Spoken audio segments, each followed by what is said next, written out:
An internationally recognized architect, author, and educator, UNLV professor Steffen Lehmann is our guest this week on Nevada Week in Person.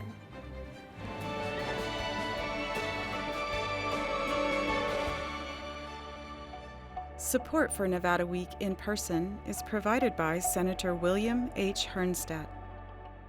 Welcome to Nevada Week in Person. I'm Amber Renee Dixon. Born in Stuttgart, Germany, his academic career spans 3 decades across multiple continents. Sustainable urban development is what drives him, and he hopes Las Vegas can become a model of this for other desert cities. Steffen Lehmann, professor of architecture and urbanism at UNLV. Thank you for joining Nevada Week in Person. Wonderful to be here. Thank you. So from what I've read, you grew up in Germany where your best friend's father was an architect, and that's right. how you were inspired. What do you remember? My neighbor. Ah, your neighbor. Okay. And yes, as a kid, I played in his office and built models, and I thought, I want to become an architect. And when my school friends wanted to become astronauts or drivers of trains, I wanted to become an architect. They always thought it's very boring. Do you know why? I mean, did you see the importance in it at the time? Oh, yeah. I just loved it, to create and to make drawings and models and to really have a positive impact in the way that you build a building for somebody else to have a happy life. And did you know at that time you'd be making the kind of impact? No, of course you didn't know at the time. No.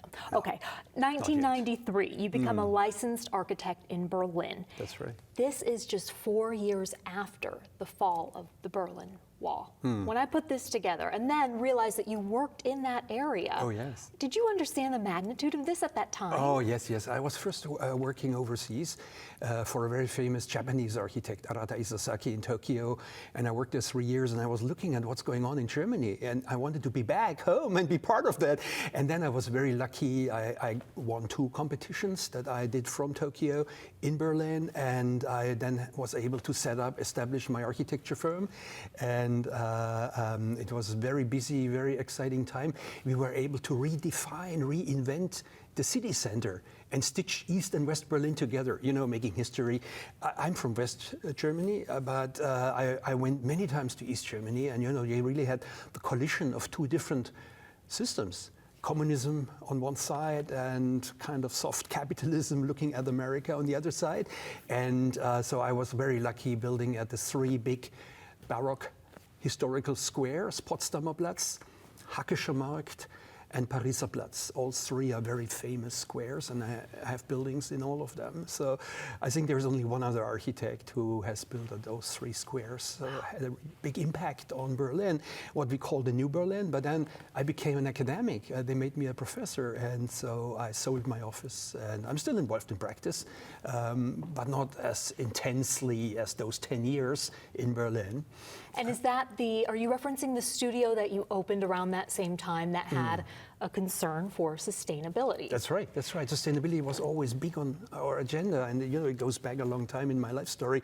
When I was something like 12 years old, I went fishing with my brother in a lake close by, and we had a great time. We were fishing many fish, and we pulled out over a dozen of fish, small ones, big ones, and we came home, and we were very proud of our catch, and we showed it, and my father was very angry.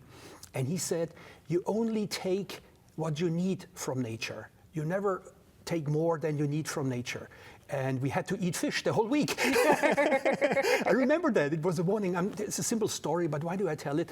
It really embodies the need for living in harmony with nature. We are part of the same ecosystem and have respect for nature and only touch the earth lightly and maybe don't leave a trace, if possible. That's all. Of course, that sounds like contradictory to architecture to want to do buildings that last for a very long time. So we have to completely rethink, especially in a desert city like Las Vegas, how do we make climate responsive buildings that deal with that extreme heat and you still can live comfortably. When you opened this studio, what did your peers think of this sustainability idea?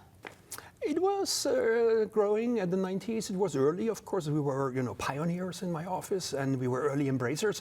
But we saw clients come around and said, you know, that new thing, sustainability, we're really interested in it, and we want to make the greenest building in Berlin. And you know, we were very fortunate to have fantastic clients that would pay the extra for green roofs and all the other things that we put in there, which costs maybe 10% more at the end, but it makes a payback after 7 or 8 years. You save so much in energy costs. You know? I imagine that's still what you face today. People saying it's going to be too expensive to do this. Yeah, but we have the economic model on our side, and we can make a quick economic calculation on the napkin and say, look, that's how you save. And in 7 years, it's going to be a payback of all those solar panels or whatever we do. Yeah. You talked about becoming an academic. You have done an impressive amount of research in this area. I was very fortunate to meet very interesting people, the most the smartest people you can think of, you know, and the most interesting people in my life the last 30 years, and work with them. And a lot of other pioneers in sustainability, early embracers, and it was fantastic. And we co-researched, we published books together. I've published 24 books. My new book is coming out. It's called Designing for the Desert, Living in an Extreme Climate. And it's my book 25, and then I'm gonna take it easy and slow down a little bit. That's the plan. This book is taking all my energy because it's 300, 400 pages, big book with 30 chapters, and it's half done. And it's very exciting, and I'm looking so much forward to launch it. How would you describe this task? Urban development in the desert. I mean, is this something that your career has been building toward? I believe so. You know, I've been working in deserts a little bit in Australia, and then I moved back to Europe, and then I was offered the position to come to Las Vegas to lead the architecture school at UNLV. And I was very interested, what would it be like to live in the driest city, in the hottest and driest city in the United States, in North America? What would it be like, you know? And so I was very curious, and it's great. I mean, I'm here since 7 years. I'm still here. I'm still interested. I'm still trying to understand the desert. I love the desert. I go out hiking with my dog in the canyons and we do wonderful tours, and I think the desert is magnificent. Of course, some people love the beach or the mountains, but I think the desert is a very interesting place to be. It puts you back in your perception, you know. I mean, if you go and have headaches and problems, the daily problems we all face, and you go to the desert, it all looks irrelevant suddenly, less important. You know, I want to bring up a quote from 2019 from you. At that point, how long had you been in Las Vegas? Maybe 2 years. Okay, you said, the future of Las Vegas will depend on the acceptance of a more strict growth boundary and on intelligent urban infill. So. Yes. 5 years have passed since then. Yes, I still believe the same. We have to stop growing the footprint of the city. I mean, how big do you want Las Vegas to be? It's already 30 miles from North Las Vegas to Henderson and 20 miles east-west. It's a huge footprint compared to, let's say, 50 years ago or 20 years ago. In the last 20 years, the footprint of Las Vegas has grown by 35%. And it looks like it's out of control. I'm sure you've heard the argument, though, that more land is needed for affordable housing. Yes, but there is a lot of land vacant sitting within the boundary of our footprint already. And you know, if you build a compact city, if you densify inwards, not outwards, and if you grow compact, and maybe you go up 1 or 2 stories, and you have all these vacant lots everywhere. If you drive down Flamingo Road or Russell Street or any street, you have so many vacant lots that could still be infilled first before we start encroaching further and further into the vulnerable ecosystem of the desert. Has progress been made in those areas that you mentioned in that quote? I think so. I think people waking up to infill, and there are better models of prefabricated modular housing that helps also with the price. If you want to achieve affordable housing, you have to think very hard, where do you put it? The location is very important. Obviously, if you are in an already built-up area, it makes everything more efficient. The infrastructure, everything is already there. You have the network, you have the sewage system, you have the gas, the electricity, everything's there, the roads. But if you keep building out into the desert, you have to build all that new, and that comes with a high cost.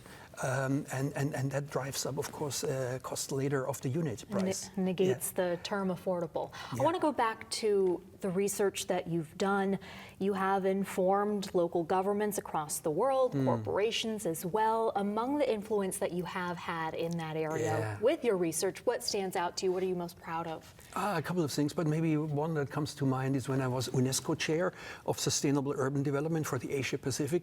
I traveled a lot for those 4 years, and I met many mayors and politicians, and I instilled the idea of sustainable urban development in their brains, and we had a huge impact at the end when we developed the Sustainable Development Goals, which is a set of 17 goals, and goal 11 is SDG 11, we call it, is the cities goal, and it wasn't in there before. And I was part of the reference group. We developed the SDGs, and they were launched in 2012. Everybody's using them today. And this was a big impact because a group of us said we have to have a SDG for cities. Cities are so important, and 50% of all greenhouse gas emissions are emitted by cities. And why wouldn't we have a particular SDG goal, Sustainable Development Goal 11, which is called Sustainable Cities and Communities? That wasn't in before. Really? Yes, and now of course, when it was launched 2012, we managed to get it in. And it's I believe it's one of the really important sustainable development goals. As an urbanist, of course, I think so. But it's been a very impactful, positive impactful maneuver that we did at that point, at that moment, of magnificent consequences we weren't aware at that point. Has that goal or those goals been accomplished to your... No. The SDGs are 17 SDGs, like do away with poverty and hunger, and many things are in there that are very ambitious. And in some areas with the wars we have now, we actually are not making any progress. But on others we have, medical health care for everybody in the world, also in Africa and other countries. There has been a lot of progress made, so it's not fair to say there's no progress. It depends on the SDG. But for that particular SDG that involved the cities. Yes, it is. A lot of studies based on that and a lot of outcomes. Yes, okay. I think that was successful. You describe yourself as an eternal optimist and radical pragmatist. How can both things exist at the same time? I always say I don't believe fairy tales. I believe in dreams. So what I mean is, if you're an architect, you have to be an optimist. You have to think positive. It's very important. We never, my research institute at the UNLV, the Urban Futures Lab, we never engage in climate alarmism or doomsday messages, hysterical doomsday messages, the world is going to end in 12 years or anything like that.